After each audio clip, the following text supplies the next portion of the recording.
Hello friends, आइए हम लोग आज जानेंगे कुषाण वंश के बारे में।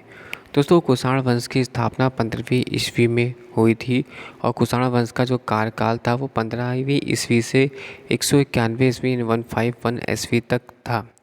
कुषाण भी शकों की तरह ही मध्य एशिया से निकाले जाने पर कंबाल कंधार की ओर यहाँ आ गए थे। उस काल में के यहाँ के हिंदी यूनानियों की शक्ति कम हो गई थी। उन्हें कुषाणों ने सरलता से पराजित कर लिया था।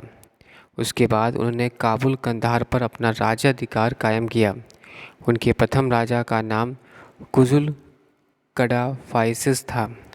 उसने काबुल कंधार के यवनों यानी हिंदी यूनानियों को हराकर भारत की उत्तर पश्चिम सीमा पर बसे पहलवों को भी पराजित कर दिया। आगे बात करते हैं तो कुषाणों का शासन पश्चिमी पंजाब तक हो गया था। कुजुल के पश्चात उसके पुत्र विमतक्षम ने कुषाण राज्य की ओर से अधिक विस्तार किया। भारत की तत्कालीन राजनीतिक परिस्थिति का लाभ उठाकर ये लोग आगे बढ़े और उन्होंने हिंदू यूनानी शासकों की शक्ति का कमज़ोर कर शुंग साम्राज्य के पश्चिमी भागों को अपने अधिकार में कर लिया। विचित्र प्रदेश का केंद्र उन्होंने मथुरा को बनाया और जो उस समय उत्तर भारत के धर्म, कला तथा व्यापारिक यातायात का एक प्रमुख नगर था। कुषाणों के एक सरदार का नाम कुजुल कडाफाइसिस था। उसने काबुल और कंधार पर अधिकार कर लिया।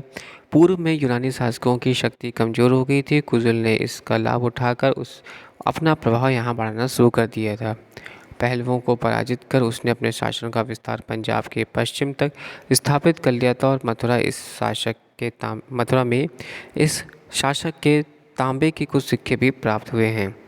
कनिष्क कुषाण वंश की प्रमुख सम्राट कनिष्क भारतीय इतिहास में अपनी विजय, धार्मिक प्रवृत्ति, साहित्य तथा कला का प्रेमी होने के नाते विशेष स्थान रखता है।